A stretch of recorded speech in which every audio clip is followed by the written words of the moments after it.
ordered a $13 coffee from DoorDash. Is it DoorDash? It's DoorDash. I ordered McDonald's coffee and it cost $13.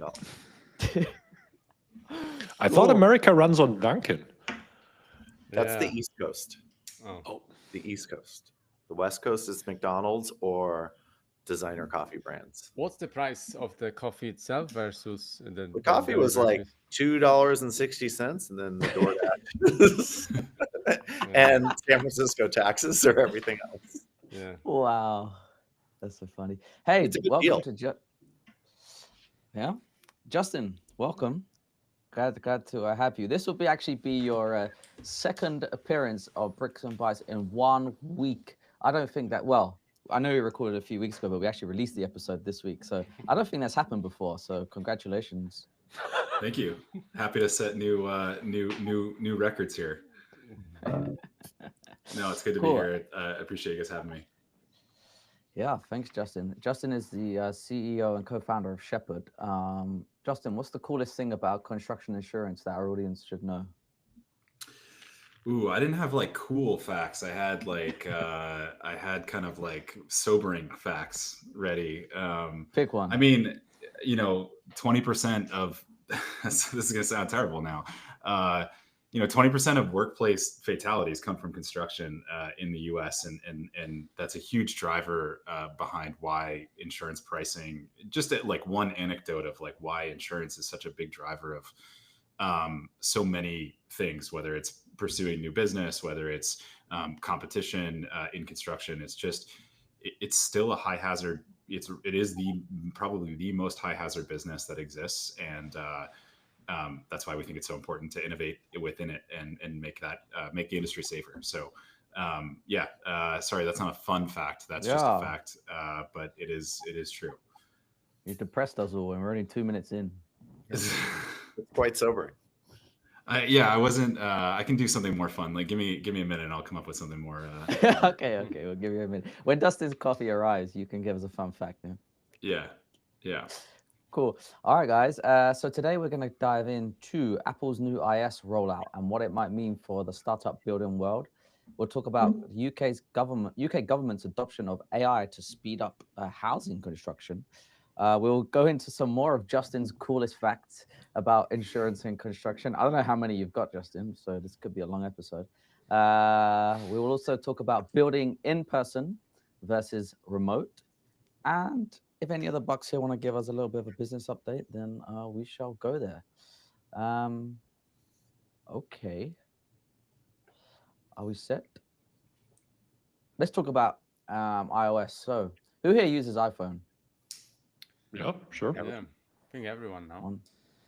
Hey, man, what happened to you? I remember you were giving me some grief or some strong opinions about switching from iPhone. Are you back? Yeah, I'm back. Google Pixel 9 Pro Fold didn't work more than 4 months. The screen broke, not without dropping it. So, It wasn't peer pressure from your friends, not like.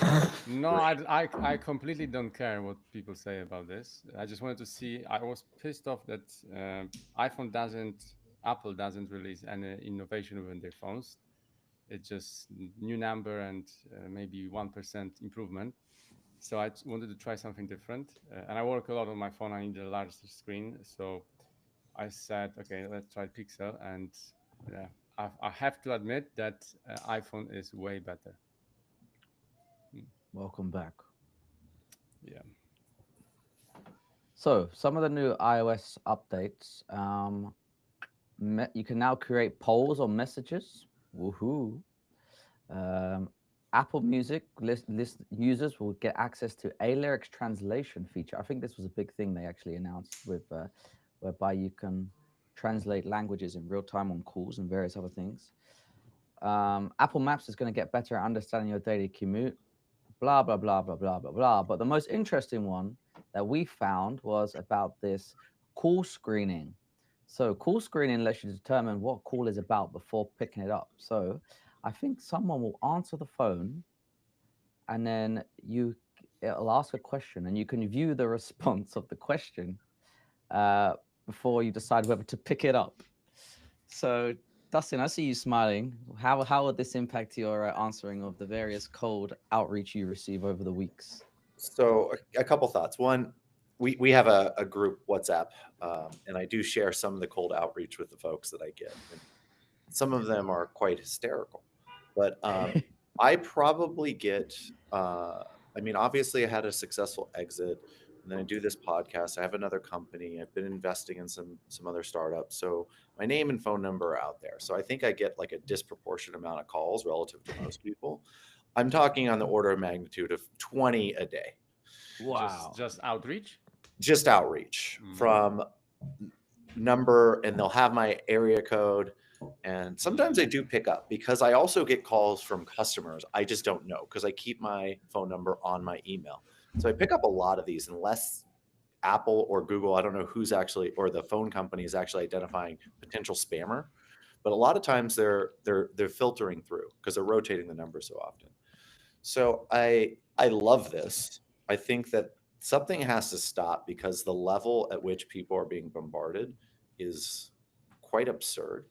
And the way they're being bombarded, like I saw someone on LinkedIn, like this isn't cold outreach. This is horrific cold outreach. Like they're robo dialing. Half the time when you pick up, no one answers because the software that they're using to route the calls are terrible. But like they just don't even understand who they're trying to reach and what they're trying to sell them to. Somehow you've got them put in their system, and there's no way to get out of this flywheel. So anything that can be done to slow this down. I am curious how many times you all are called. If I'm getting 20 a day, is that Justin? You're in a similar boat to me. You've had an exit, so I still get support calls from customers of of Building Connected and TradeTab saying, "Hey, I'm having trouble logging in. Can I get somebody?" And I honestly, like, the fun part is to be like, "Yeah, let me try to help. I'll like see if I can." I definitely take those and definitely route them to Autodesk and get them in contact with someone. Yeah, every once in a while I'll be like, "Listen, I haven't worked there for 5.5 years, but that's fine. I'll try to debug this for you." But no, I get a lot of it. Honestly, I think like a lot of people are probably already like the learned behavior is just like you get a number and that you don't recognize and you just let it go to voicemail anyway. So I wonder if this actually makes cold outreach easier for some people. Like maybe that's a contrarian view. Like I wonder if you have a good way of answering that initial screen question, if you can actually get through more often. Because at this point, like, if I don't get a voicemail, I'm not calling back. Like the voicemail has to tell me what the thing is, and then if it's somebody that like is relevant, obviously we're gonna connect. But I wonder if this actually just like speeds up that cycle a little bit rather than today, which is just I don't know. I just ignore. I say probably 20 a day plus all the emails and I'm sure we could get into all of that, but yeah, it's a lot. 20 days sounds crazy. Like for me, it must be 1 a day to maybe 3 a week. How's it for you guys? 20 a day. I think it's because we put our, when you start a company, you like just throw your number and everything. It's just like and then it's like your personal number that you've just had for, 2 decades. And now it's the same number. It's still out there. You can't rotate the number. You can't. Everything from customer support to like, legitimate business like partnership type of stuff it's all the same. So I feel like I just get it from everywhere. Be right back. That's the coffee. Nice. The coffee. Yeah. So Justin, did you think of another fact? Then we'll get back to this cold calling topic. One fact I had, which I think is kind of interesting that maybe a lot of people don't know about construction. Like construction does this thing that's unique, which is they bundle companies under single insurance policies, which is something we call wrap-ups. That's like a unique thing about like a construction project is obviously essentially just like a group of different companies. You've got a general contractor and then trade contractors coming on a job site and so in many ways, like the role of general contractor is just supervising and coordinating all the different work. You guys know this, but from an insurance perspective, one of the things that was created to kind of like, think about a single project is what's called a wrap-up program. And so that's really the idea that like, as soon as somebody steps onto that job site, they're now covered under one program specific to that job site, which is bought and paid for by either the general contractor or the owner of that development. And so if they have an injury, they have an accident, there's something happening, like that would not necessarily even impact their own, company level. If they're a subcontractor, it may not even impact their losses. So I don't know, just an interesting fact. And when you get this like consolidation in these programs, you often get savings for companies. So like the reason that this is efficient, the efficiency of that often drives anywhere from like a 10 to call it 30% difference in price for the overall cost of insurance to be delivered. So it's a very efficient, I say very efficient. It is a efficient way that is unique to construction, is this idea of like grouping everybody under a single group plan for one project at one time. So the difference in Nice. prices comes from the grouping and consolidating. Yeah, like one of the problems is like when you have all these different parties, bringing their own insurance to the table and they're all operating in the same place, like you have an incident or an accident, somebody gets hurt, something goes wrong. Now you have all of these different insurance companies fighting each other and saying it was your Yeah. fault, it was your fault, it was, and there's a lot of like litigation, sorting. And so when you have one program, it just gets rid of that. It says, hey, this is all covered under one thing, and there's a implied cost savings there. And so when we think about the pricing of that, it is something that we like provide a modeling difference for, and so that's where you get the 30% savings. I think in the UK we call it joint names insurance. I don't know if you've heard that term before. Effectively the same thing. It just stops everyone from like going against each other, like you say. So if there's an insurance claim, it's like one sort of main mechanism to deal with that, as opposed to like everyone trying to sue each other. Because if a contractor does something, then maybe, or say there's a claim and the client wants to claim against the contractor, then the contractor is going to claim against their subcontractors. It like prevents that cascading effect where everyone just ends up in some big row. Yeah, and just like the legal fees that pile up and often become the driver of the cost rather than the actual like claim itself. Justin, for the wrap-up policy, does that what all does that include? Does that include SDI? SDI? SDI is like basically subcontractor default insurance. So like if a subcontractor went out of business and now they need to be replaced on a project kind of midstream, and the next subcontractor is going to come in and they're going to say, hey, I need more money, or I need like I'm now beyond the original budget or scope of that trade. The difference in cost is a loss, and that gets paid under a policy called sub-default insurance. Mm-hmm.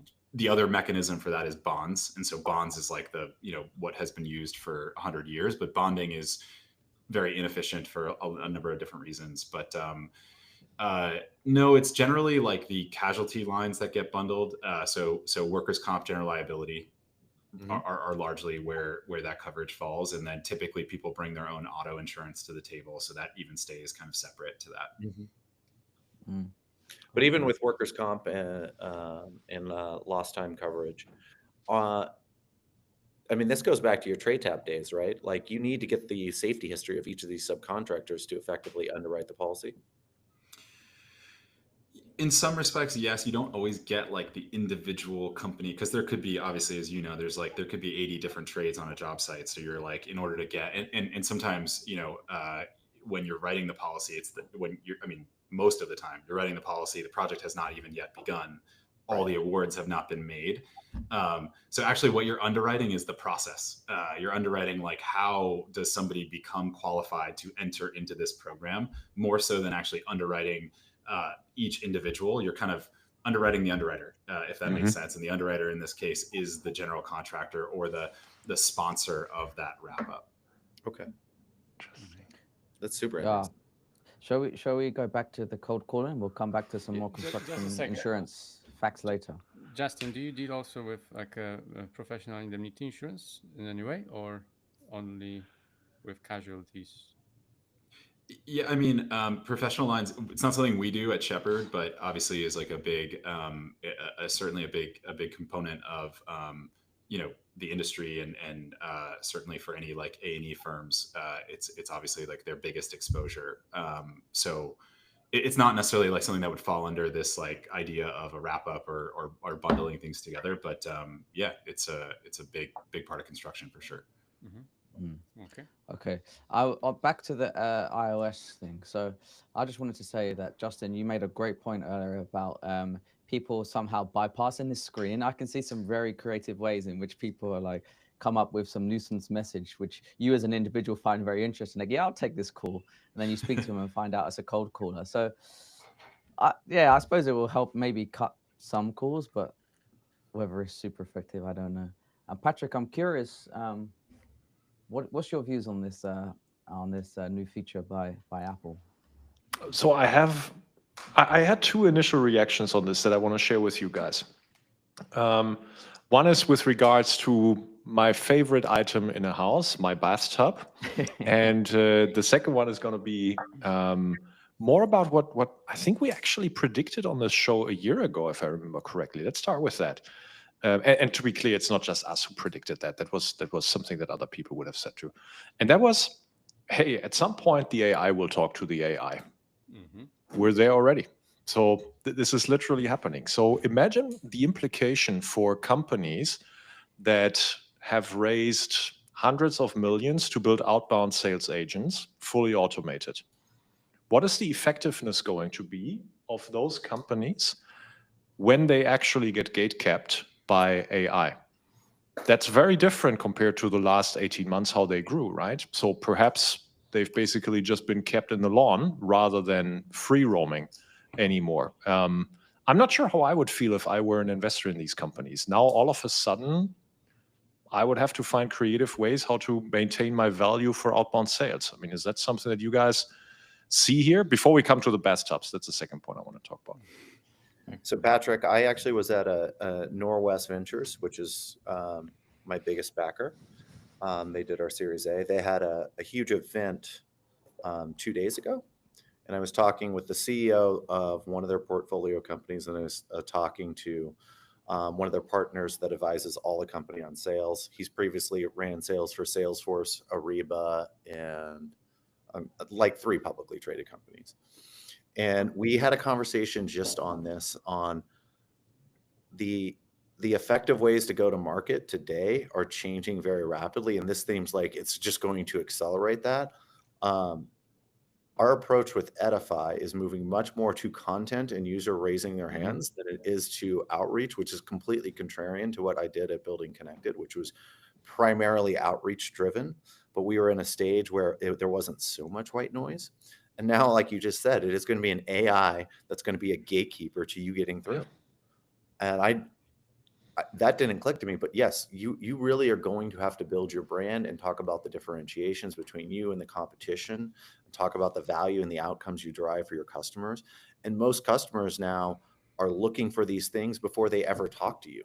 A lot of people are coming in a lot more educated about their software, your software, the solutions, and everything else. So I think content and messaging, and to get back to earlier episodes, becoming way more effective at communicating. A lot of tech companies, I mean, you go to some of these tech companies and their product marketing on their website is atrocious. You can't even, if you go, all right, I'll just use a big company. Go to Autodesk and try to figure out what any product does from their website.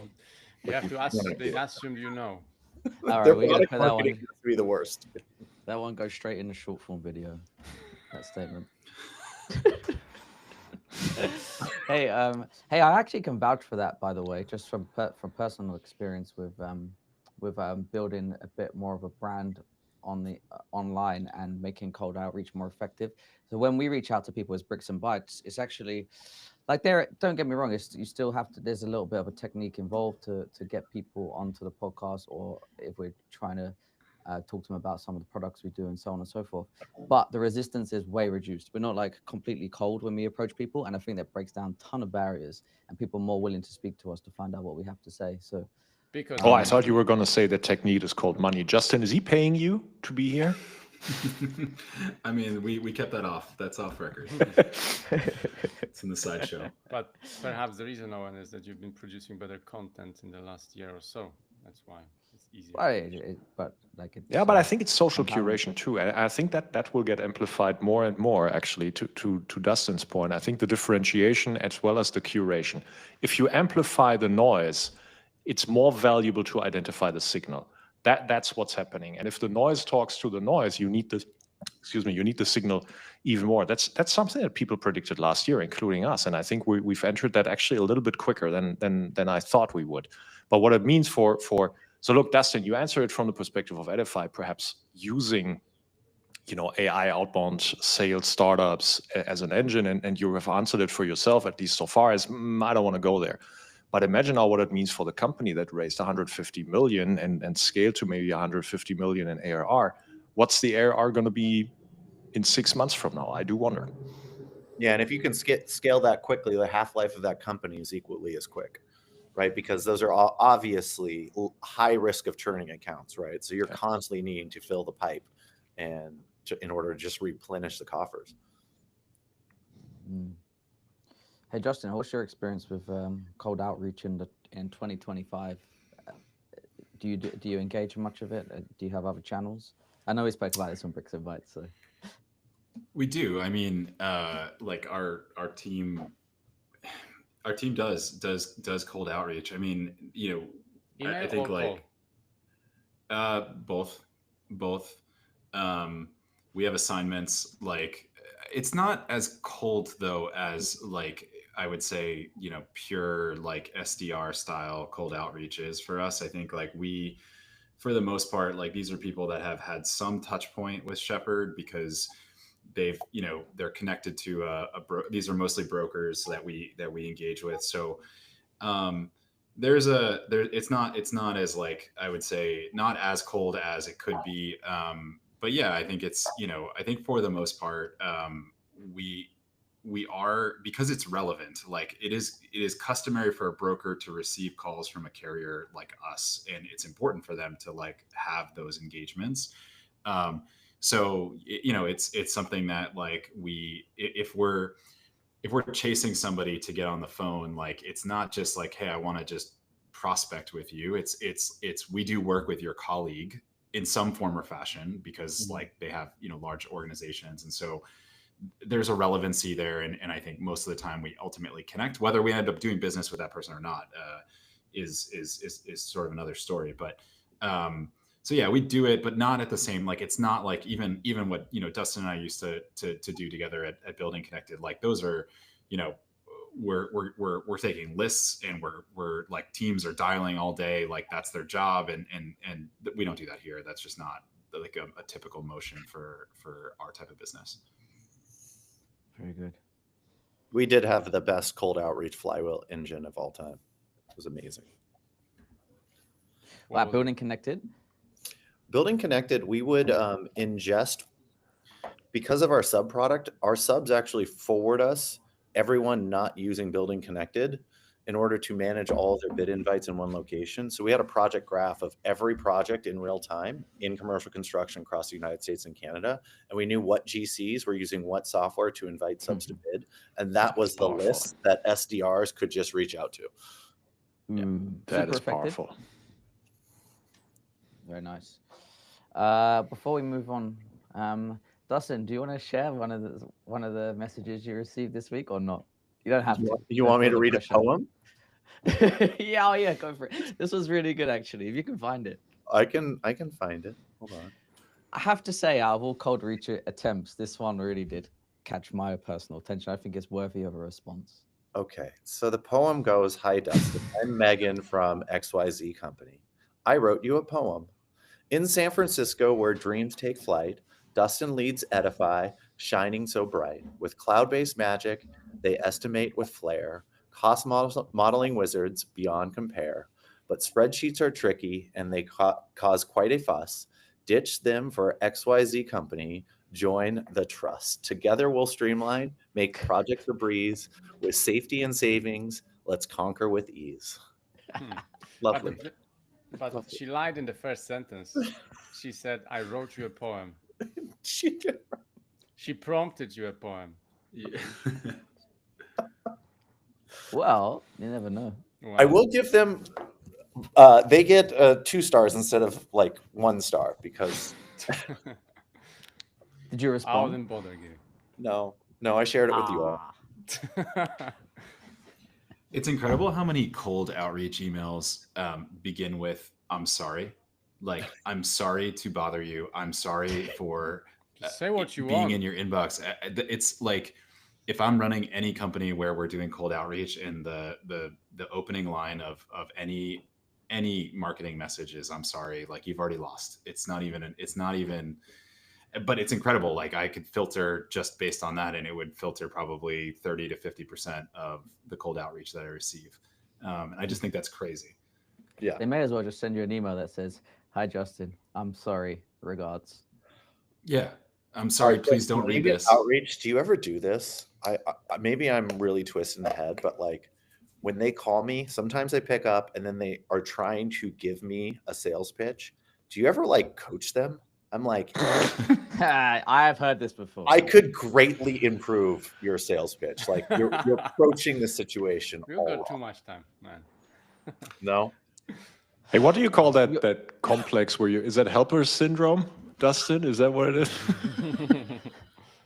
I do that in interviews, to be honest. Like we've had interviews and I definitely feel, and a couple of people on our team now do that too. It's just like, hey, can I just stop you right there? Like, this is not a fit, but like, let me give you like some advice, feedback. And like some people take it really well and they're like, hey, nobody's ever said that to me before. And then other people, my hope is that they take that into their next and they like get some, job. And then they look back and they're like, hey, I was screwing this thing up. And somebody finally had the guts to just tell me. Other people get like really upset and they just hang up. And so, but I never with the, I don't know, with the sales calls, I'm just like, I gotta go. It's too much. I think that's awesome of you too. But I would do that if I see in the person that they will be deserving of that. So there is like not only the potential, but also the mindset to actually adopt change and to continuously grow. And to be honest with you, not a lot of people display that actually, or at least put that forward. So kudos to you guys.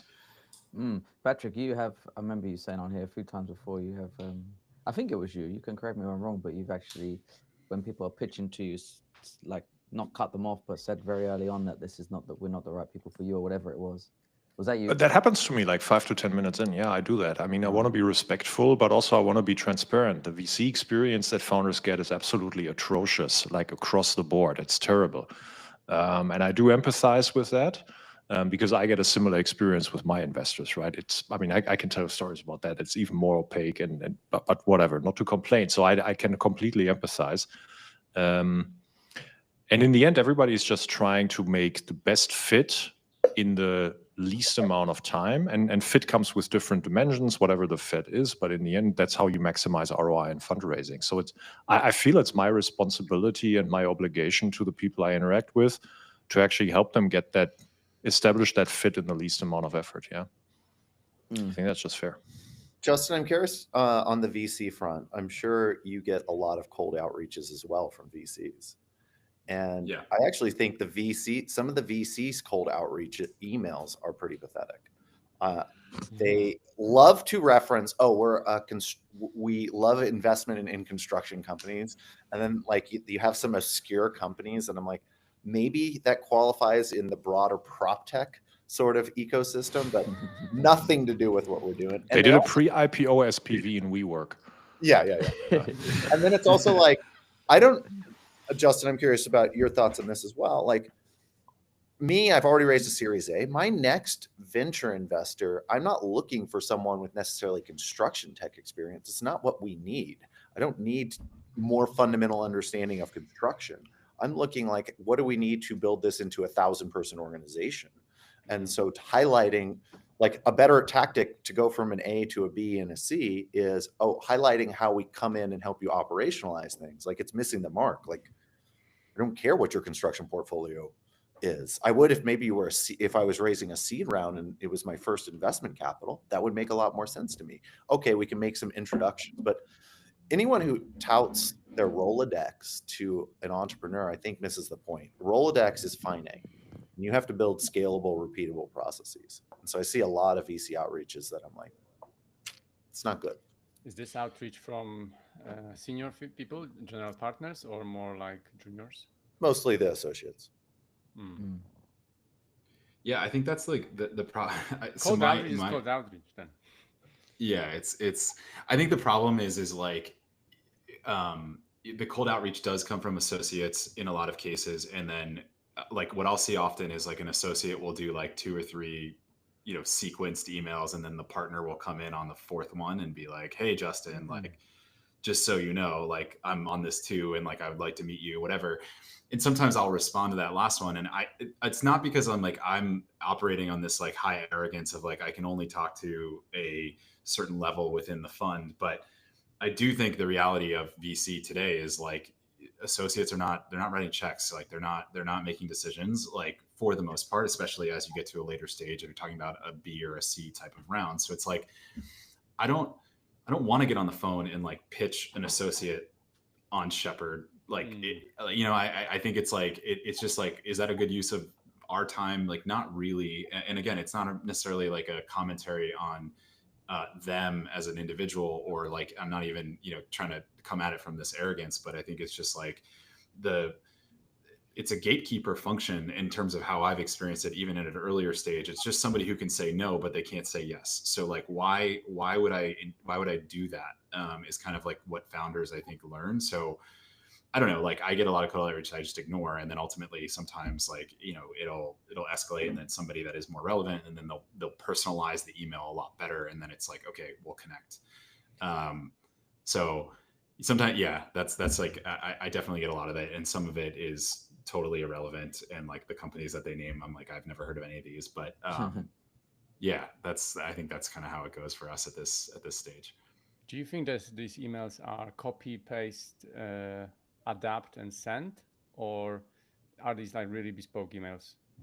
No. Like they're like, hey, I'm blah blah blah from blah blah blah. We've invested it. This is our stage investor. Like we've invested these companies, and at the bottom, it's like I've been doing a lot of work in InsurTech, and I like noticed Shepherd, and that's like, okay, this is just like plug and play. Yeah. What I'm curious, Justin and Dustin. Therefore, what makes it attractive for you as builders of fantastic businesses when a VC, like how does a VC get your attention? Like, is it more you knowing who to speak to? Is it network based, or have you actually ever received some kind of direct and cold approach where you thought, you know what, this is someone that is interested and is worthy that I would like to speak to? Dustin, you want to go first? Sure, I can. Well, I mean, it changes over time depending on where you are in life and your track record. So, like early on, when I was doing Building Connected, I didn't know a single VC. So I would take a meeting with anyone just because I was trying to build a network and trying to calibrate the differentiations between partners out there. Like, until you are exposed to a lot of different venture investors, how do you actually know what good looks like and bad looks like, and who can provide value? So I think today I'm not looking to expand my network. I'm fortunate enough that I've raised a lot of capital over the course of my life over multiple rounds. So I've also been turned down by most investors, but I think most investors would say I told my story and I executed on what I said on my previous companies and my current company. So that builds a track record that I can always go back to them with. Yeah, so I'm looking now. I've worked with bad people and good people. I'm looking to build a really long-term business. So I am actually, like, I don't want to raise capital for the next 18 months. So I'm actually starting a process of, hey, who would be the right investor, and indexing on who I think would be the most complementary from a board component to not get in the way, to help manage the uniqueness of our business, to help level us up. And none of those things have to do with like what companies they're involved. It's more like who they are and what values they believe. So I'm trying to qualify a lot on values, and just now kind of starting this process where I probably have a list of 20 or 30 venture funds that I think would be good. I know some partners there. So now it's more about like, who's going to be the right fit. I think I'm very fortunate right now. I'm sure Justin can elaborate more. I think like the best connections have come from like honestly founder references. So like we have I think good network of founders that I've gotten the pleasure to know, and I think usually like a good investor will find a way to sort of get connected to somebody that I already have worked with, or sort of just a friend or somebody that I know. And when it comes from those people, like the warm intro is just 10x better. So, most of the like investors that we've raised capital from, they started with a 1-line email, like, hey, like, hey, I just like caught up with so-and-so, like want to meet you. And we got together and had coffee or went for a walk. And that's how these things started. And obviously, it's simple. Like to me, it's the same thing. I think it's inverted too. Like founders, it's hard, like, but I think finding a way to get a connection to an investor through somebody who has a relationship and making that intro is not as hard as sometimes people think it is. Like you can, spend a little bit of time and try to make that intro warm, and it just changes obviously your ability to get in front of the right people. So I just feel like that's been the common thread. When we did our seed round, Natalie from Spark Capital drove to my house and we went on a walk. Like that was how we got to know each other for the first time. So, and then, similar with Costa Noah, who did our Series A, like Mark was just like Mark Selko's GP over there was just 2-line email, like, hey, like I know, so-and-so, we're mutuals, like let's get together. I want to talk to you about Shepherd. So simple stuff, but like creating referenceable relationships is to me the way to do it, or at least the best way that I've kind of been able to navigate this. When you guys talk about investors, Patrick, you can chip in as well here. Like, what's the pool of potential investors that, in terms of the number that companies like yours would potentially work with within construction space? Well, it doesn't have to be in construction space, but outside, like as you guys said, is it 500 or is it 7,000 kind of number? For us, we fall into, like, InsurTech is kind of like a subset of fintech. So anybody that's in fintech, I think, is like a potential investor for us. And similar to Dustin, like I don't index super heavily on the construction specific, because like it's not where I feel like I need, a additional network per se, or even like kind of like help in terms of navigating the industry. Like it's the industry that I feel like I've grown up in and spent my career in. So fintech, it's big. It's, probably that's probably thousands of investors out there that would do fintech. And then InsurTech is a little bit of a filter, like who likes InsurTech. There's a lot of people that come into InsurTech. They think it's interesting because like it gets hot for a period of time and then it cools off and all those people go away immediately.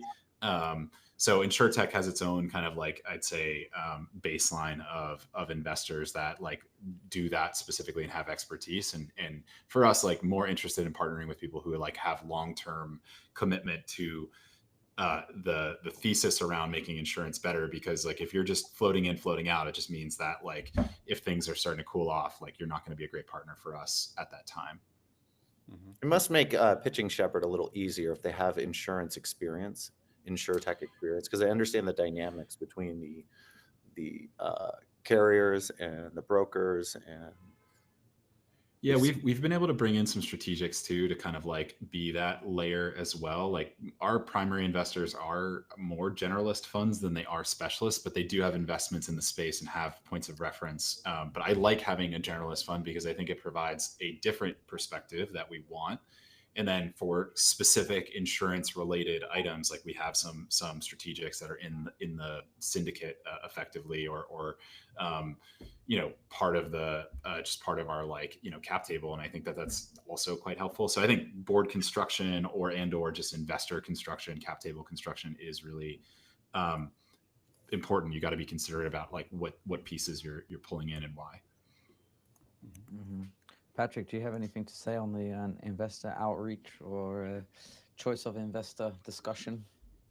Look, it happens to me in a different context, right? So for me, it happens, the portfolio companies that I work closely with, at some point, they want to raise more capital from someone else. And so when you prepare that is when I get also heavily involved in curating the types of people, not funds, not brands, not platforms, but actually the people that you should talk to. So in that context, what you guys are experiencing here, Dustin and Justin, I experience it the same way. And so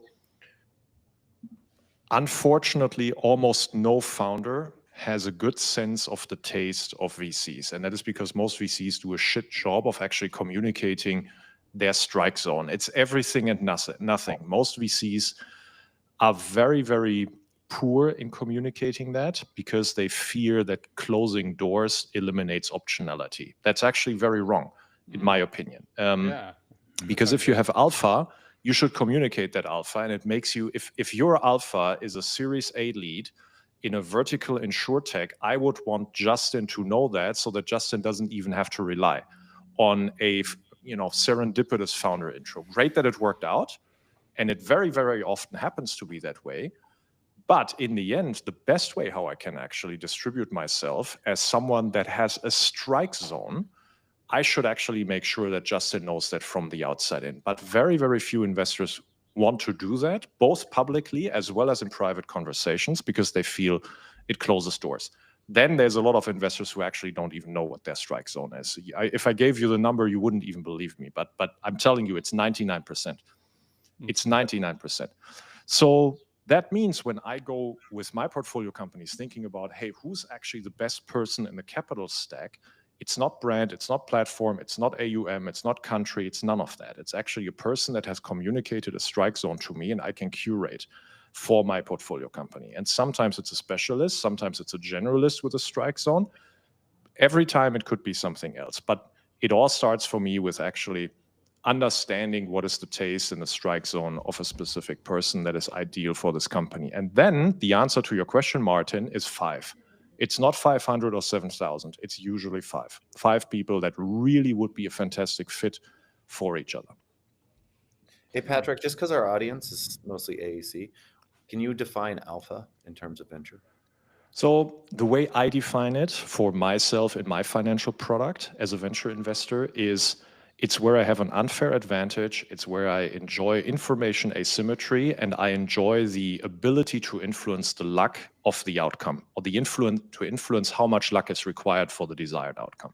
So in the end, it is basically the volatility of your financial outcome rather than the risk function. And so when you have that ability to influence that, that's what I, in a slightly twisted way from the financial classes that I took, that's how I define alpha. That is a stark difference in the financial classes would define it. have information asymmetry and give yourself the ability to influence a very volatile, drastic outcome. Very well said. Well said. I do any agree more? with you that it's a much smaller number of people that are the right fit for an investment. I mean, I won't say this. When we did our Series A, I only talked to Norwest because I knew Sean really well. And, when he wanted to do a deal, could I have optimized the pre-money like marginally better? 100%. Could I have done that over the course of 2 months? Sure. Where's the marginal? What does that do for the business? I rack my head going around meeting people. And then, let's say I get a better term sheet from someone I don't know and don't like, and I'm on this journey for the next 7 years. I then have to explain to my seed investors why I want to take a different type round. A lot of people sacrifice great because they're trying to optimize for perfect. And in the startup world, that can be like super detrimental. I like that sentence a lot. And just being aligned, guys. I mean, you've been there, but let's just make sure everybody appreciates it. It's 10 plus years. If you want to be decacorn, it's most likely 15 plus, unless you're the next fancy AI company, and then okay, but maybe not. But it's going to be that kind of a ride, that should be your ambition in order to even sell shares to a venture investor, right? And so there's 3 recessions that will happen in that time frame. There's a ton of regulation that will change. There's competitors entering the space, leaving the space, this and that and the other. So the only thing that you can really count on as a constant is yourself, your co-founder, and hopefully your board not standing in your way and being there along for the ride. So that's another thing I briefly want to touch upon. I never understand when founders optimize for decision-making speed of their investors. I think it's the most wrong optimization parameter for a founder, because the one thing you're eliminating through that is getting someone that truly has built conviction. Unless they come with pre-existing knowledge and pre-existing relationship, then I understand that. But normally, if you cast a set of people that you want to get to know and you want them to be on board for a long, arduous, adversity-ridden journey, you want them to have conviction, not shoot from the hip, isn't it? So curious how you guys think about that, but that's something I never understand. So you're saying that founders love investors who very quickly come up with term sheets? Oftentimes the founders coming out of a specific accelerator or first-time founders, or no, I actually see that the more mature and the more senior founders do the exact opposite because they have made the same experience I have. And that's a fallacy. But you can't get the lead article on TechCrunch unless your seed round had a pre-money of 30 million and you have no revenue. You have 15 term sheets from people you don't know. Is that what you should be optimizing for? As many term sheets as possible from people you only met through Zoom is a sign of a success. That's a new one. Shall we move on from this kind of like a cold outreach umbrella? But I think we skipped over one point. Patrick, you mentioned bathtubs earlier, and I know we have mentioned it a few times here. So do you want to Where's just the explain bathtub where you were going with that? I'll just make it quick, guys. So yeah, sorry, thanks for bringing that back. So the bathtubs we discussed in the context of AI, and do you want to be a system of record, ERP, or some kind of system which allows you to actually capture the data, manipulate the data, iterate through the data that is not, let's say, dependent on a prompt. And so the ultimate bathtub in this context is the hardware device. So if you own the mobile phone and the operating system on the mobile phone, this news kind of is my confirmation bias, and I'll readily admit that owning the bathtub here is much more valuable than owning the AI, because this one is going to become a gatekeeper. So that's sort of the confirmation bias example I was giving. So do you think that Apple is purposely standing back from this AI arena and I don't know. watching it unfold? I don't think so. I think they're just making sense of what's happening. If you've got lots of robots coming or agents calling and bothering people, it just at some point it becomes like you can't take it. So look, I don't know if that's what they were doing or whether it was incompetence, too slow hiring, they couldn't get the people that they like.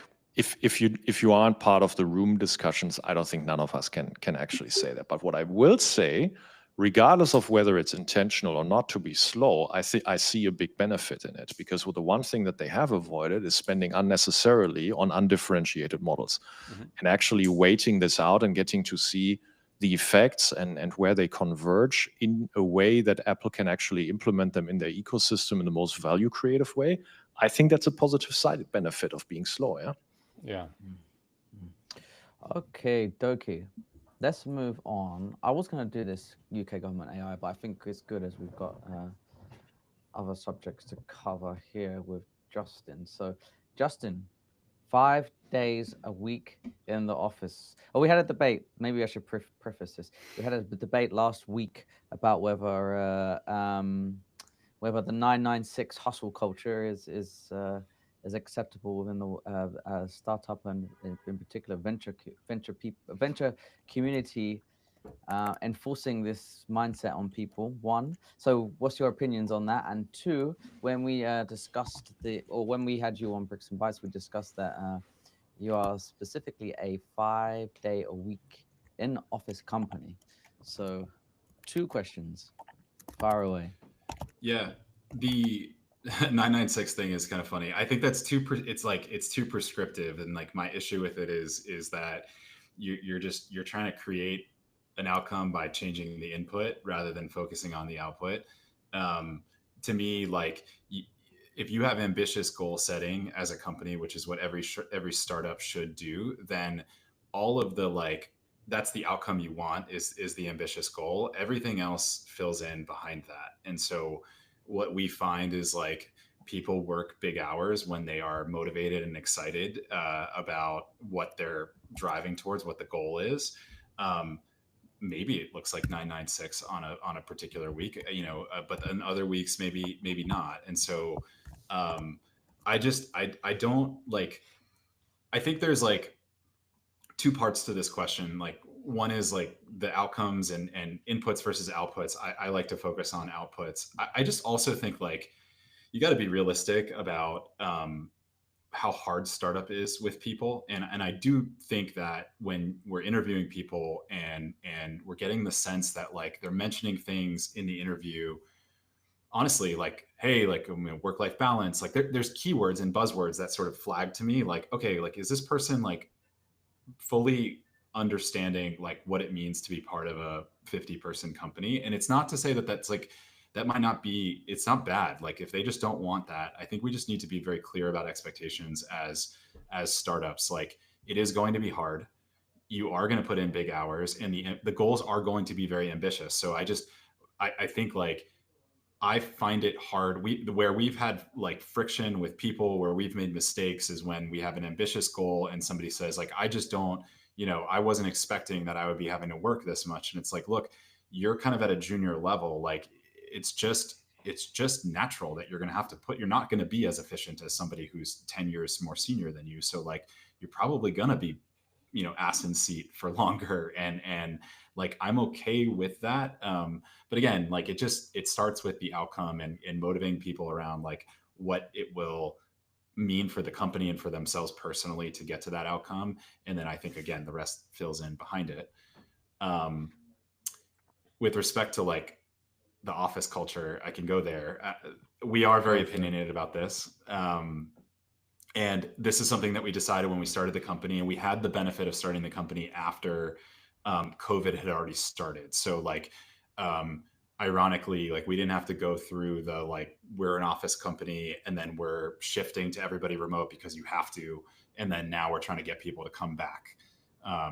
Our mentality was, we're going to start this business in the beginning parts of essentially like 2021. It was still like heavy COVID, but it's like, everyone's going to get tested. You're going to like do the test. You're going to come to the office. That was the game plan. And so we were able to hire people under that premise. And for us, like again, I'm happy to be controversial on this. And I think when we started the company, everybody was like, you guys are you're behind. Like the world is remote. You've got to hire remote. You're missing out on all the talent. And I felt like I had to defend this position, and now it's totally flip-flopped. And every one of those VCs is like, oh, I only invest in companies that are five days a week in person. So it's like now a cool thing to do. But to me, 996 5 days a week, man. Yeah, I mean, from me. I do like this. Like, in. I think if you are like if I'm Shepherd today and I'm like, there's a competitor that's going to start a company, and they're going to do exactly what we do, and you say, hey, one is fully remote, one is 5 days in office per week. Which one are you scared of? I am 100% more scared of the 5 day in office per week. I just think that it moves the needle. Again, it's not right for everybody. There's a million reasons why it may or may not make sense for a different business, but we had the opportunity to just decide that in the beginning, and we took it. And now we're like, this is our thing. We are distributed. We have an office in New York. We have an office in San Francisco. We have an office in Dallas. So like, it's not like everybody is all co-located in one place, which is like an even more extreme version of it. But yeah, I think that it provides us an advantage, and I do believe in it strongly. So you're not going to make the people commute from Dallas every day? Well, as you know, Dallas is it's a gigantic place, so they have a pretty heavy commute as it is. But we do, there was a company that a third Shepherd that made their employees commute from the center of the US to the west of the US. Maybe they would be the ones to look There's at. a value for us. Like we New York is a big our New York team is very, like, it's very good for us to have presence in different markets, and being boots on the ground in certain places does matter. But I think culturally, the expectation of, hey, we're in an office culture, is a through line between these different locations, and I think it does create again, like, a really big advantage for us as a business. Yeah. Martin, what were you going to say? Yeah, so I've been listening to what Justin was saying, and what is interesting comparing it to traditional business, like for example, my engineering, is that we don't produce unique outcomes. We produce outcomes which are very easily can be copied by other participants on the market, other engineering firms. So, and they are already very inefficient in the way they work in the offices. So, whereas my team is completely remote, and I think we are very efficient how we deliver the stuff. So, it is possible to have engineering team within structural engineering to have a team completely remotely, and it works quite well. But in the startup world, I can imagine that you want to be the only one on the market that is producing the particular outcome. So, and people who are working, I guess, face to face, they can, like you said, they can focus more, they can spend more hours together. You can control this environment much better. So you really want to um, uh, put everything in to make sure there is a successful outcome of the company. Whereas in a traditional business, there's so much inefficiency within traditional design firms that having it structured completely remotely, it's not only cheaper, but I find it even more efficient. Let me add one tiny thing to this, which I think does color a lot of like where we think about this. We're an underwriting company that uses technology to power how we think about delivering insurance products in the market. So in a lot of ways, the technology is that the customer of our technology is our own underwriting team. They're the ones utilizing the software that we're building. It's making them more efficient. It's making them faster. The idea that we would like not co-locate the disciplines where like you have an opportunity to put an engineering team literally next to their customer so they can watch how they operate would be to me like just a huge opportunity missed. But these are very unique disciplines and they have a lot to teach each other, and we want to speed up those learning cycles. Whereas if you have more of a uniform business and everyone is doing, structural engineering, or everyone's doing whatever that might be, like that sort of cross pollination may not be as important. So I would caveat, like for us, we have these like very different universes: underwriters who come from traditional large insurance companies, and then we have software engineers who come from tech companies out here in San Francisco. We need these people to like teach each other what their worlds are, and obviously doing that in person we think is incredibly easier. Yeah. Dustin, how about Edify? You guys are remote. Yeah, we're completely remote. Look, in an ideal world, yes, I think that a business is more effective when you can get in-person time with each other. In the world we live in today, sometimes that's not practical. In our instance, my co-founder's on the East Coast in Boston, and I'm on the West Coast. So rather than us trying to force ourselves or one of us relocate, which would have been extremely problematic, we thought we could execute with Edify being a completely remote team. There is a lot of benefits. I think where you suffer the most, and this is where you need to invest a lot in, and I think this is why Justin's situation is quite unique. Our customers are all over the country. So the fact that your customer, your customer is actually your team makes a lot of sense to have those product people right next to each other. But our customers are all over the country. And so when we want to do customer sessions, we're going to be traveling anyway. So if we want to get, we do a trifecta model where there's an engineering lead, a product manager lead, and a product design lead, and we want to have them go sit down with customers, they're going to be traveling for those things. But I think where you miss the most value, and I think I've said this before, is like internal conversations where you want to do brainstorming and like air out some stuff and just do some ideation. I hate doing it on Zoom. I hate doing it without a whiteboard. I hate doing it like you can't, it's really hard. And maybe we're all conditioned through the environments we grew up in that. So maybe I'm conditioned that these things in person are really great. And so I have trouble getting over that. But like, I just really think you end up with better results when people are in a room working through a problem than when people are on calls working through a problem. And that's one of the areas I think you invest more in. is flying people around to meet up, which you're also not paying for a lot of real estate. So Yeah. you can afford to do it. I just think from a company culture perspective, it is easier to have a more cohesive, tight team when they're actually able to physically interact. You can make some friendships, some lasting friendships. I mean, Justin, I think everyone knows this story. Justin started a company called Trade Tap. We bought it, Building Connected.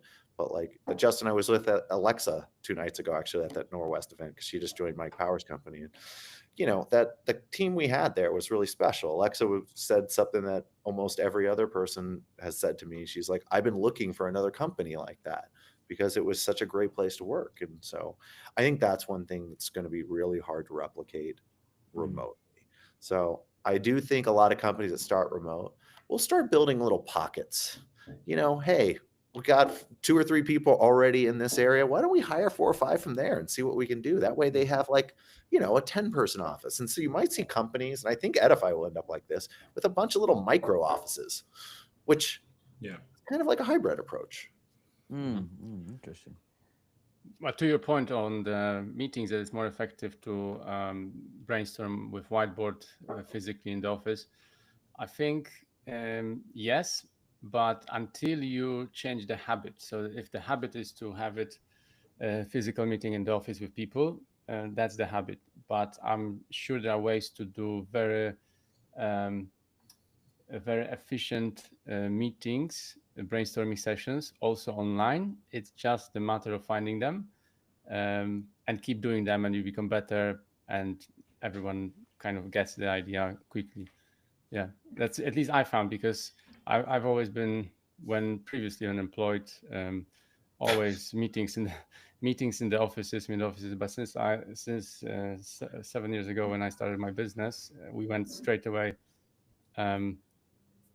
remote. So yeah, I think I learned pretty well how to make things efficient. So I think it's a matter of time and practice.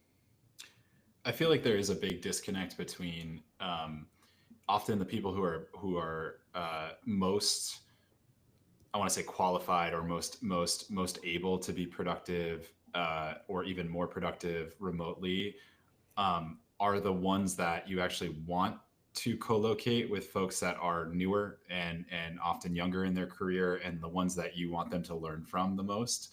So you come away with this like, well, yeah, like this, I could hire this senior person but they really want to be remote or hybrid. And I'm kind of like, well, yeah, like you would be helpful for the company, but you're also like, we're going to miss out on the opportunity for you to kind of really influence the team and the people that want to learn from you the most. And I think that's like the challenge. And we often will meet somebody and we're like, yeah, this is a really good fit. This person is a like bar raiser for the company. But I think that's where you gotta, I think for us, it's been an area where we've had a lot of like, we've had moments of certainly like hiring. It makes hiring harder, no doubt about it. People want to have more flexibility, and we have flexibility. We have work from home as needed. We have PTO and all the normal stuff. But there's some people that just come in and like, I need to have a hybrid, schedule, and it's 3 days in, 2 days out for me, and we have to pass on those people, and that's tough. But I still feel like it's the right net outcome for us. For me, my best ever boss was obviously when everything was in person, and he literally used to sit with me 2 hours, like an hour or two every day, and taught me most things he knew, and also like working etiquette, like how to write a good email, like these soft little things you don't think about, but now I still use day to day. And I think I would say so myself, can structure a pretty good email if I need to. So all of these things, I fear that people coming into the workplace, if they are very junior and perhaps of a younger demographic, and I'll probably massively stereotype here, but you're obviously you have perhaps less less financial commitments in your outside world, which means you're probably into more of instability, I suppose is the word, whereby you're just not going to pick up on like how to be a good worker, as opposed to well, I think the reality will very quickly check these people. So I think this is a bias of the past, actually. Like, I think it's a matter of just finding the right ways and measures how to make things efficient and everyone happy, and that's the ultimate goal, really. I think. Well, ultimate goal in the sense that if people are not happy, they will leave. So, Mhm. yeah, I have it's a about. question for Dustin on this, because I feel like one of the things we had at Building Connected, we had a big floor of salespeople, and all of the all the inside sales was basically co-located. And one of the things that I thought that really influences, like, people literally would hear each other on the phone, and they would hear how the best operated and sold the business. Like, do you try to recreate that at all, like by, I don't know, tools like better, call recording? Like, how do you think about the value of that thing that we had at BC in order to like teach people how to do sales? So when we choose to build out an outbound motion, which we're not doing right now, that will 100% be in a location. And here's why. And it was actually, even before you asked that, I was thinking about some of the implications of some of the things I'm doing kind of unconsciously. But like, when you have an office with leadership in the office, it does enable you to hire less experienced people because they're more supervision around them. And I actually have been hiring more seasoned people being fully remote. And maybe this is a bias, but because I trust them a little more to be productive on their own and autonomous. I Because think it is bias. well, I've also employed many people that are under 30 in their first year in jobs, and I kind of know what they do because I used to do it. Yeah, exactly. I think that was the point I was trying to make earlier. You Yeah, just said it Yeah, just but a little at more some point, elegantly. I think at some point it's going to come out. What's the productivity coming from particular person?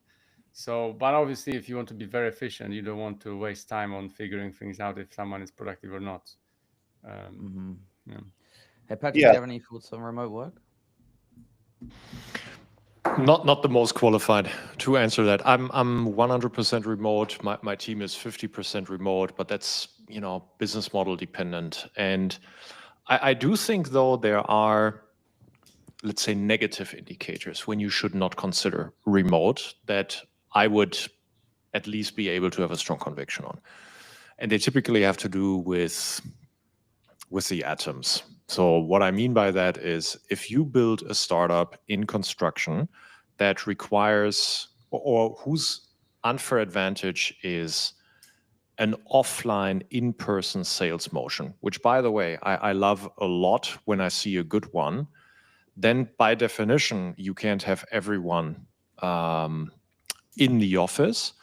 But that doesn't mean that everyone should be remote. So just because that happens doesn't mean the default conclusion from that should be, okay, so ergo we're a remote company. It might actually be the negative indication that you need to co-locate the rest and have everybody come in every once in a while, from the same way that a distributed sales force in a traditional company would work. So that's sort of one. And two, if you're building a hardware company, I would very strongly advise not to go for remote, because the amount of serendipity that happens when you stand in a workshop together is pretty high, and the shipping velocity will anyway be much higher. On the other side, I've seen also successful remote setups. One of them is in a community-driven play, where it's actually more of the Figma type of motion, where you allow a lot of grassroots usage bottom up, and then when you see enough, you then actually do an outbound top-down sales motion, and around that you have a lot of community that supports it. In this kind of play, the remote motion is working really nicely. The one thing that I wonder about, and I don't know if there's an answer for it, we're talking about physical co-location or not, but what is actually about the temporal aspect of it? Because I have met a lot of people in my life that are actually more productive at night. So you can co-locate them, but if you do that at 10 a.m. and they're productive in midnight, the co-location aspect doesn't really solve the core issue. So I think there's an element to solve for who's the best, giving people the best, let's say, conditions to succeed. But also, what does the organization have to look like? Not every superstar needs to be in your organization, because you might not actually benefit from them as much. So a little bit of a philosophical thought, but I think an interesting question once you bring in the time factor. Yeah, people have also families and their own businesses in a sense, like things that they do right in their free time. So they want to optimize around that, and it makes them happier, I think. And which is also fun. Look, I mean, I Very used good. to have a colleague who was a theoretical physicist, coder, and sort of he did a lot of data science back in the day, etc. This guy was unusable before noon, completely unusable. But he peaked in his personal, just whatever it was, body rhythm, etc. Midnight, and when you force him to actually work the whatever 9 to 9, maybe you wouldn't have gotten peak performance out of him ever. And I think there's more people like that than we imagine.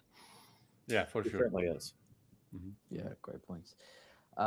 Okay, let's go into more interesting facts about construction insurance.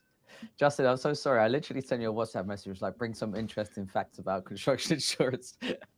I got So, one for you. It's okay. yeah, I'm go ready. for it. I'm ready. I'm prepared. You're warmed up now, so we're gonna get like right into this. I actually heard this one at a conference a couple of years ago, and I just think it's indicative of like what's happening in the insurance market, and it has a really big impact in construction, but it also is just, again, broadly impactful.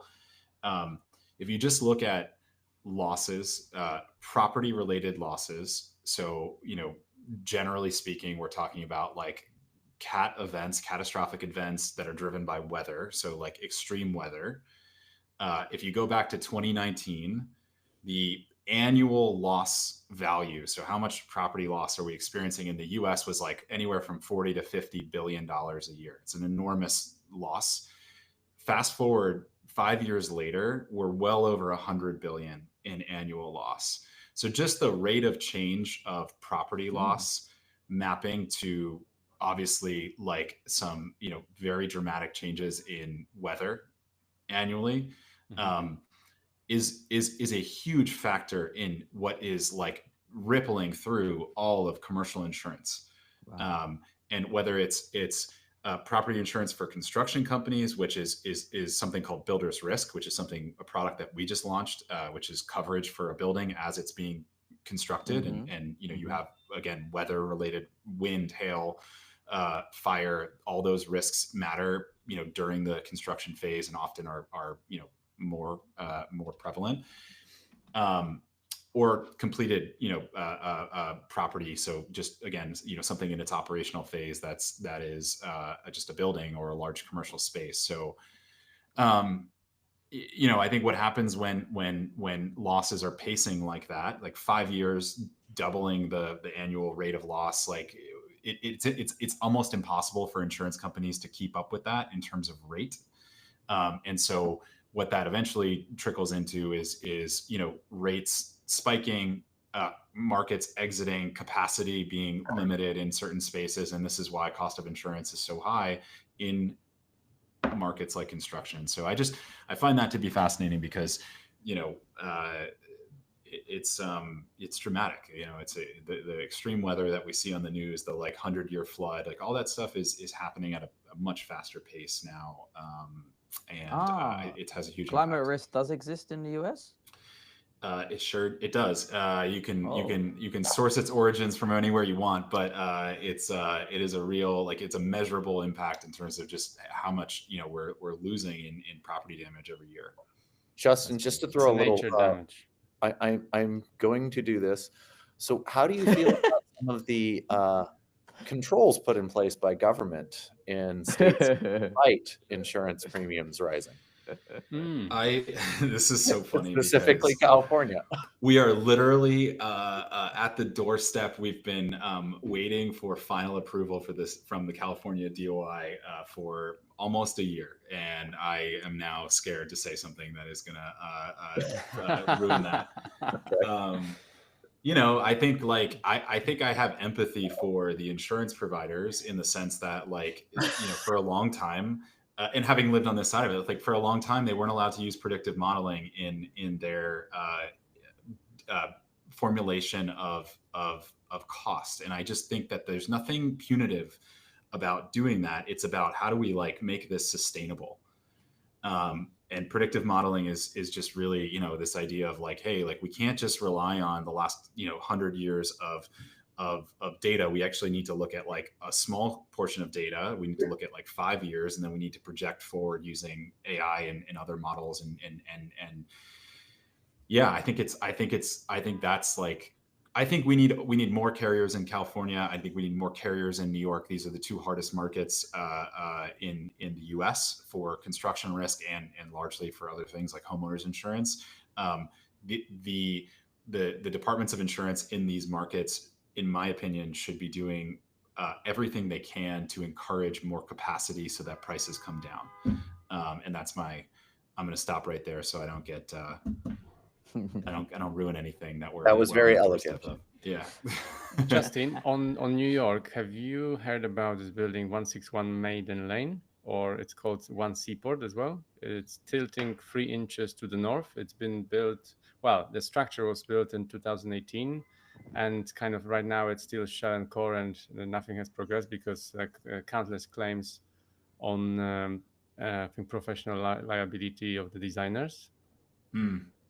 Nothing's progressed, Martin, because the structure is unstable. Was that? Nothing has progressed because the structure is unstable. It's tilting 3 inches towards the north, and it's tall building. I don't know, it's maybe 100 something meter tall, and it's not been finished. And there's countless lawsuits since 2018 on this. Wow. I'm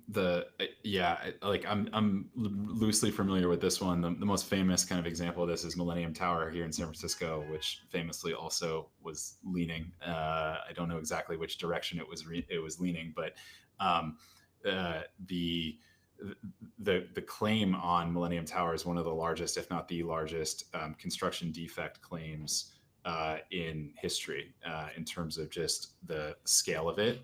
It's had some like pretty big impact on the industry in terms of just some of the other, there's some ripple effects of like how much dollars needed to be paid in order to correct it. And I think they just reopened it fairly recently, but it took years for them to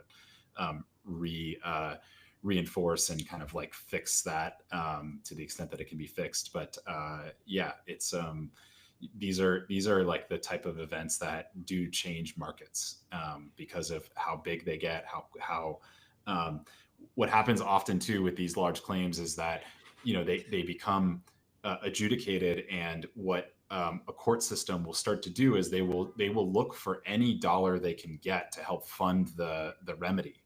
Mm-hmm. So you'll have any insurance company that even remotely touched, and I'm not even talking like with Millennium Tower, it was any insurance that existed around the job site. It wasn't even the tower. Like we had people that were doing construction, blocks away, or somebody that was doing the street and road work outside that got pulled into this thing because they're just looking for more capacity to obviously pay the claim. So there's a lot of wild fun, not fun facts, but facts about the impact of stuff like this. And so that's not great. Here's a fun fact. Total cost of resolving the Millennium Tower sinking is estimated to be 270 million. This includes the cost of fixing 100 million and legal fees 150 million. Wow. Yeah. What the? So more than half, of it was legal fees. Yeah. That's ridiculous.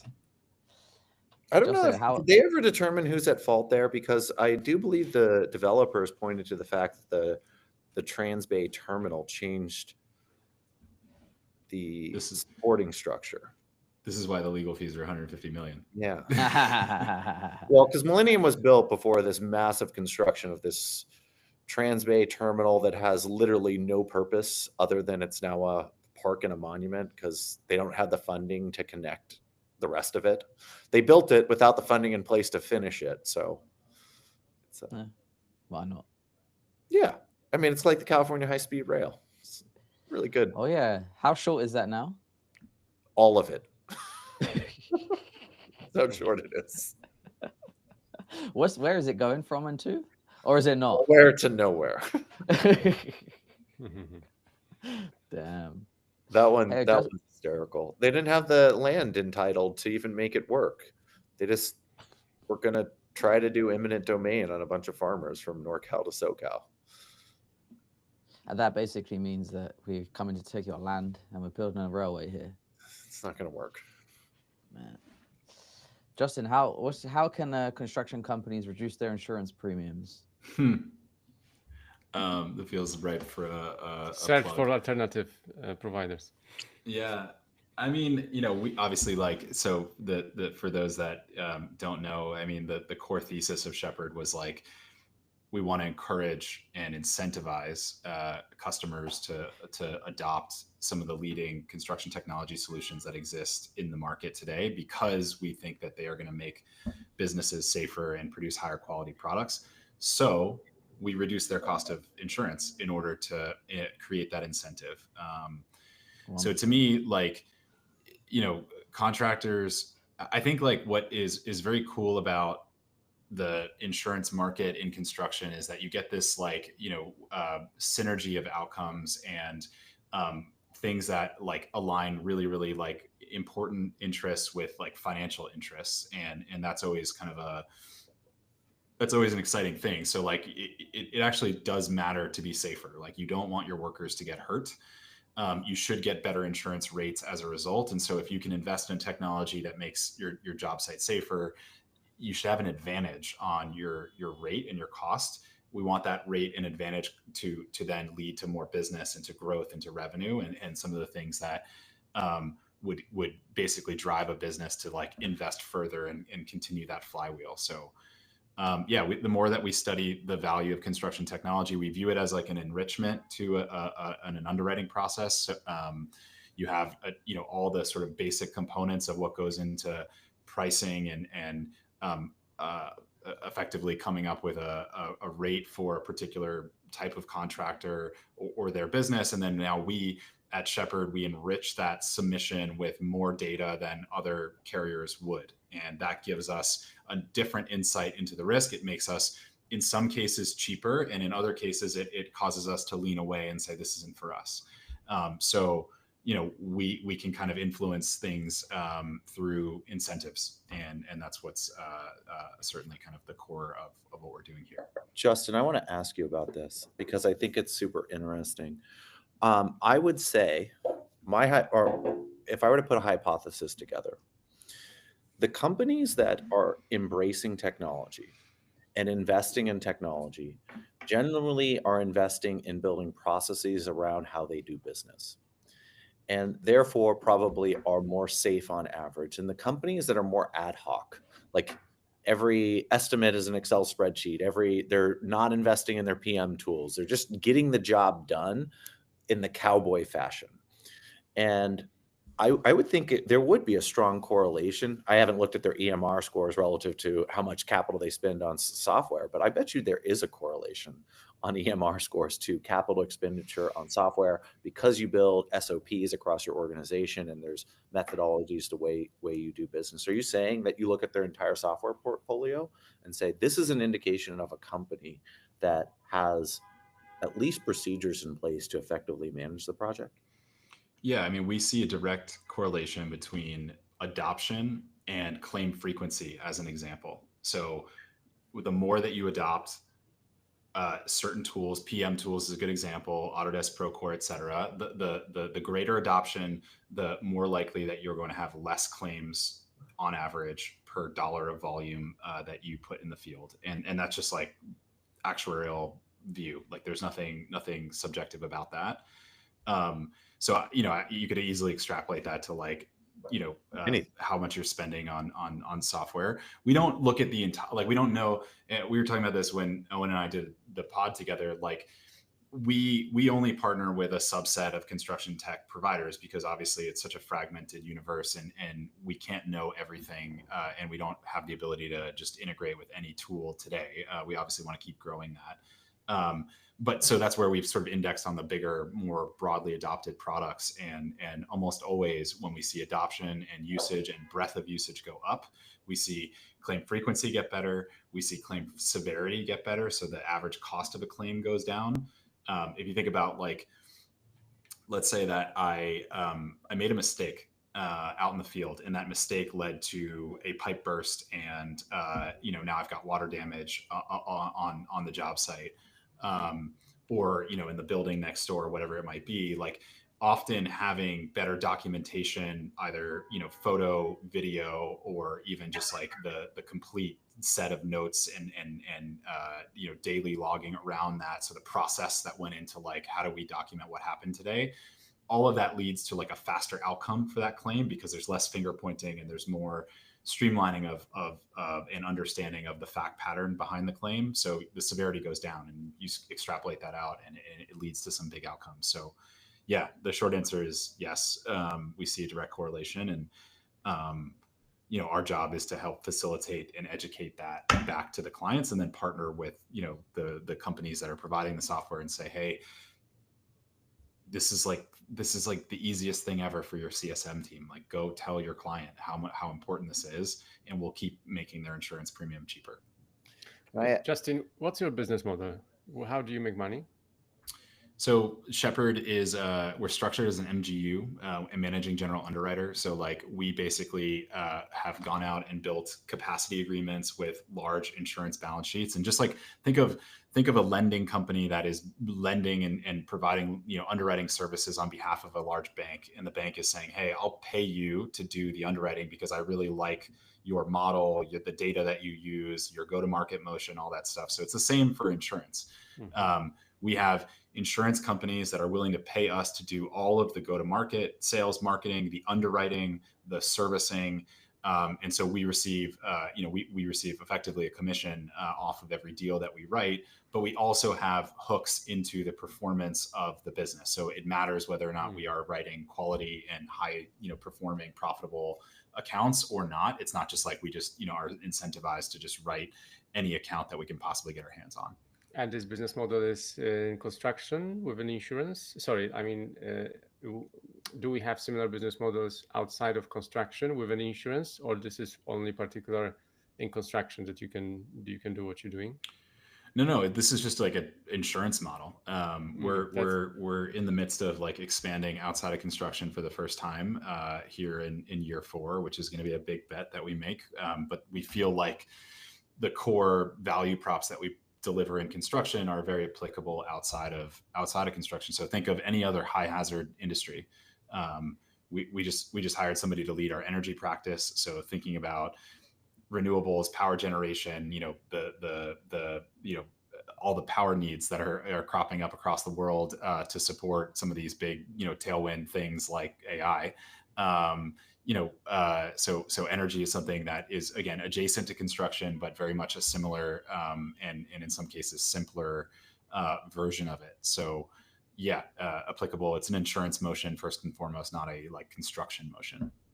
Justin, at what point in time are you approached to underwrite the project? Before, like it's in the pre-construction phase. Like typically we're receiving a submission if it's a project-based submission. So there's 2 versions of it, right? There's businesses that have an annual cycle, and that's, hey, 30 days out, we're going through a renewal phase, and now we've got, here's our updated projections and our WIP and the things that we're going to do, and that's just a typical cycle, and we're looking ahead into what that business is going to do the next year. For a project, it could be, it could be 5-10 days out, and then it's like a full sprint. In some cases, like we do a lot of work, we quote the business, we build the insurance program, and then the project gets delayed.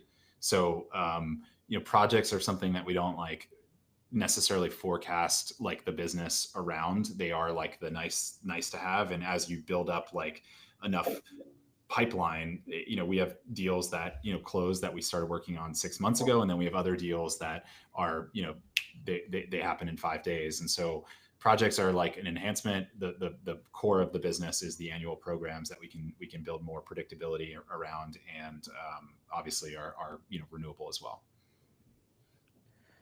Nice.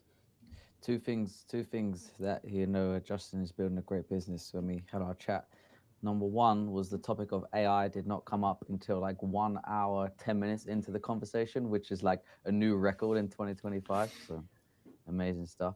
And 2, something that I thought was incredible that Justin has done over the last 4 years every month you've written an email to your customers outlining like where the product is going, updates, etc., like consistently for 4 years, and you found very, very impactful results as a result of doing that.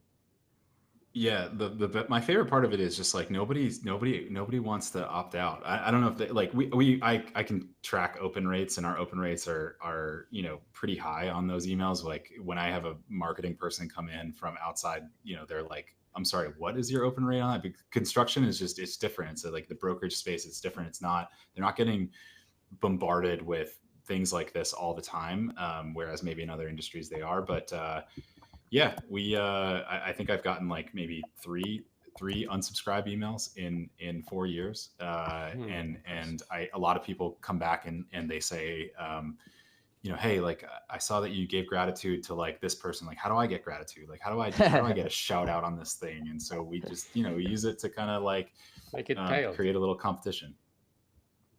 Beautiful. Last 5 minutes or so. What's everyone working on right now? Martin? Well, just after this, I will be working on tomorrow's interview with Snaptruth. Oh yeah. Yeah. Very interesting. In person in London. Oh yeah, Altaf is in town. Yeah. Yeah. We have booked the studio with Altaf. We're doing a day-ish of recording with him for a new product met release him. that they've got. Their product looks Come. cool. Come tomorrow if you want. Fly in. Leave now? I think I'm going to stay here. It's a long flight. Patrick? Couple topics, but probably the one that currently stimulates me the most is thinking about what is going to be the first $100 billion technology company within AEC, most likely construction tech, but maybe not. And just thinking about what will it look like and why? Why were you thinking about it? You must have been inspired by something. Yeah, it's my bank account that I worry about. So, no, look, I mean, it's okay. So let's save that for next week, because now I'm getting into a philosophical answer. But let's just say the philosophy recently. I know, but he's giving us 5 minutes for 5 people. Okay, so I'm already 60 seconds in. So let's do it next week. Okay. Dustin? I'm actually thinking about product a lot right now. Thinking about the intersection between appeasing the industry with where it is, but also building products that are where the industry needs to go, and trying to walk that fine line of not building too much based upon. I said this word earlier. People are conditioned to certain workflows and ways to do business because those are the solutions that they've had before. They're not good, but sometimes people have trouble adopting a different methodology despite it being inherently more efficient. And especially estimators. I can't tell you. I can speak from experience, my friend. I'll give you an example. I won't say the company's name. Very, very large organization. They did a RFP. We presented, and I talked to the gentleman about the RFP, and they're like, okay, the variance of Edify scoring was you are the best and you are the worst. I'm like, well, what was the worst? And they're like, well, people just really didn't understand all these new things. I'm like, so we're the worst because they don't understand something new, but we can do everything that you are currently doing, but we can do it also in new, innovative ways. And it was, a lot of people were like, because they're on a desktop tool, they basically were like, can you just make our desktop tool a cloud? I'm like, that's not what we're here to do. Because the reason the desktop tool is the way it is because you can't take advantages of a lot of the cloud architecture and some of the things that we can do. And it's just an interesting line. And it also, it it has a lot of ramifications on what we build and design our products to be, and how much rework we'll take on down the road. Because we could just meet the industry where they are, and then have to gradually push them forward, or we can take some leaps now and convince the industry a little more of this is where we have to go. So it's kind of an interesting thought I experiment. want to ask you, Dustin, because it fits here. Sorry, I'm going to take 30 more seconds, guys. So I want to ask because it kind of fits perfectly. Are you subscribing to the camp of basically always be selling, never take a no, beat down doors until they buy you? Or are you more in the camp of, hey, I'm not going to preach to the unconvertible and I'm going to focus on the customers that are basically a perfect fit in my strike zone today? I would say I'm in between. So hear me out. I generally want to gravitate towards who are the people that are ready to go for us now. With my sales team and my customer success team, that's where I want them. The ones that are saying no, I actually like to understand where are their biggest headaches. So keep talking to them and see what are the areas they're struggling with the most. Because sometimes if you can overcome those people, you can have a lot of learnings. But I don't want us doing that in a company-wide sort of setting. Does that make sense? Justin? Dustin, you finish? No, I had a random question for Justin. Given your old experience with TradeTap, how do you feel about the new tools charging subs to pre-qualify? It's amazing how many tools are like continuing to go after the prequel space, right? It is. Like it's